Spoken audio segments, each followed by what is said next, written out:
The palace that we'll go into.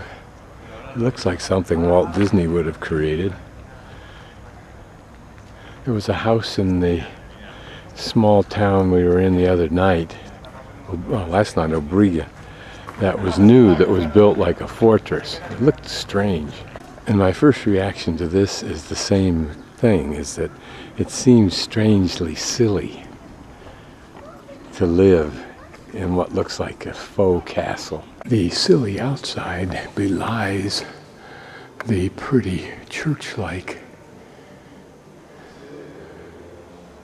interior, reminding me of the one we saw the other day where the frescoes were.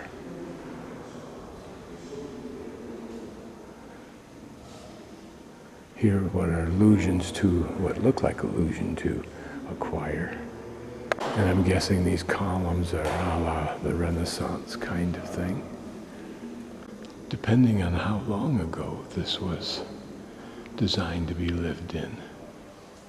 It might have been quite interesting when furnished. Here's one of the insides of the tower, apparently just to give air and maybe some sense of communication through the tower to different levels.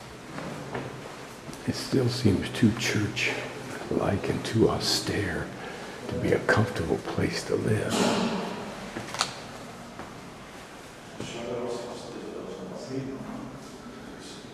The lovely sense of these arches as you move up the stairs to this portion. Here again, these kind of choir seats seem so austere. And yet the arches are pretty.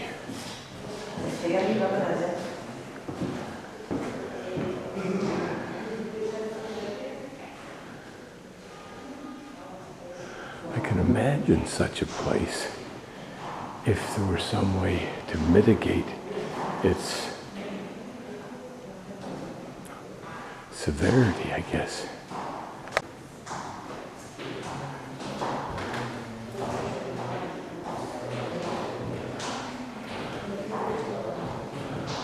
And just letting the camera play with the views of these arches, which, like a church, continue to escalate upward, which is very pretty. Very cathedral-like. And maybe this was thought to be a clever way to live when you were working hard to pander to a god, hopefully to guarantee you as good a life on earth in heaven. Particularly when you probably knew you weren't entitled to it except by your wealth and the devious things you'd done to get it or hold it. Here a pretty view as we walk from this room into that other room. We'll go in there in just a moment. And here, again, the ceiling's lovely. And then this little room, whatever it was for, with the double arches, reminding one of chapels in a cathedral on the side aisles. And notice the different views you get and the sensations you get as you begin to approach walking into this particular room.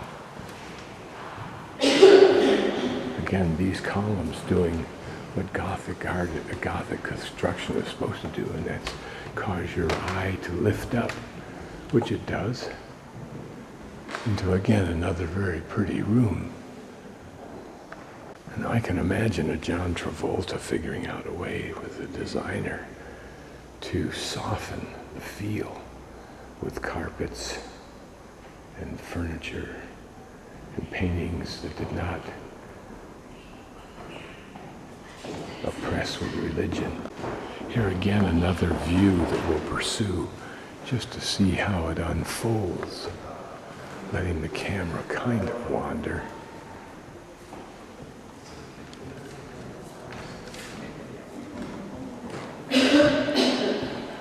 This must be the primo room or the living room.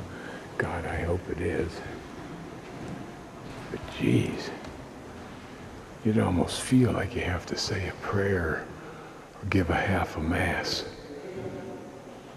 excuse the play on words, just to go into your living room. Was this drawing here originally? Here? Man. I mean, it would be like every minute you're trying to say to God, I didn't do it, I didn't do it. Can you forgive me if I did? And here, this is all for you. Some pretty tile work up on top, if it was original, to provide a base, if you will, for the stained glass. We'll look closely at one of these little alcoves. There are 3 in this room, like a cathedral. But if this was a living palace, you notice the lightness of these columns in the fact that they support all of this structure up above, or a lot of it.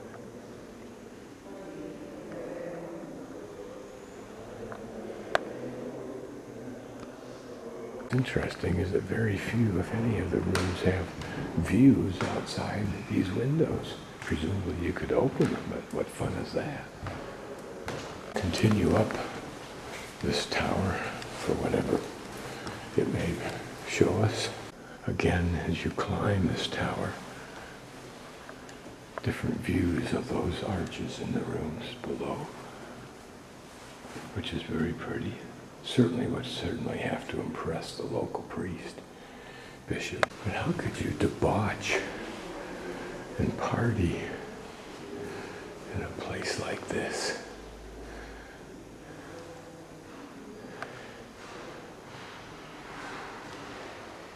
Curious.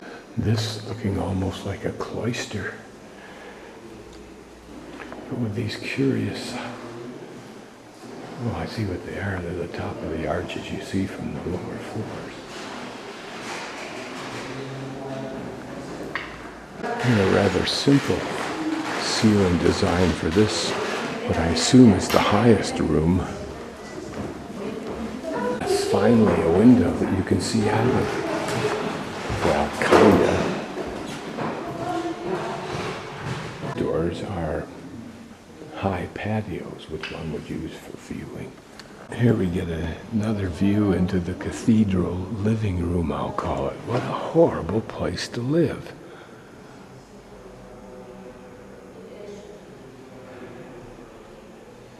Okay, now we're down in the basement. Still, Gaudi's consistent with his arch design, and this may be because it is critical and integral to the support of the entire structure. I'm guessing that's true. Notice here where we don't need to worry too much about aesthetics. There are big, heavy block bases to these arches. This was probably the wine room, storage room, place to keep prisoners while you were torturing them.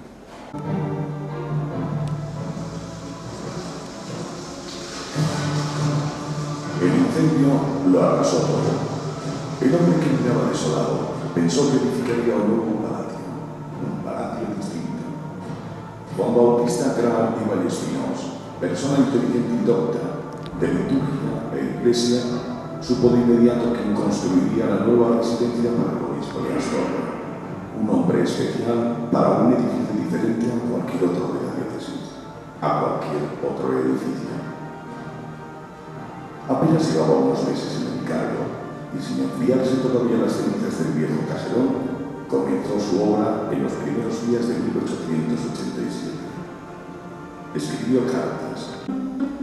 La obra, seguida de cerca por su mentor y desde la distancia por su creador, avanza, se modifica, sufre mientras se eleva, y así hasta la muerte del obispo Gaudi.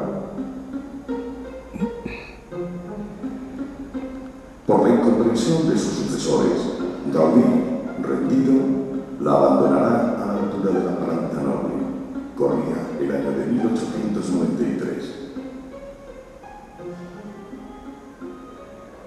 Sin el obispo y sin el arquitecto, la construcción seguirá tan inacabable. Serán incapaces de terminarlo y capaces de dejarlo interrumpido.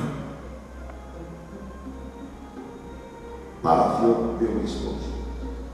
Don Julián de Diego y Alcorea, sin poder recuperar al genial arquitecto, dedicado exclusivamente a la Sagrada Familia, resolvió finalizarlo respetuosa y sencillamente con la dirección de Guereta en 1913.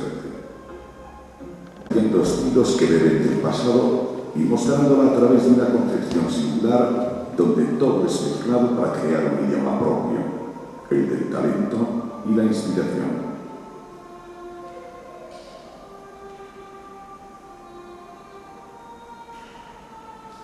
Y va ascendiendo luminoso y colorista hasta las estancias de la planta noble. Laberinto ordenado en los detalles, todo está subordinado a la función y su señor. Piedra y rudo ladrillo en el sótano, cerámica sin vidriar en las zonas de trabajo, vidriada en los espacios nobles, motivos que distinguen a su ocupante en vidrieras, capiteles o bóvedas. Es el corazón de la diócesis. Archivo en el sótano. Despachos de secretario y provisor en la planta baja. Y estancias privadas y públicas de prelado en la planta principal. Comedor, despacho, trono, capilla.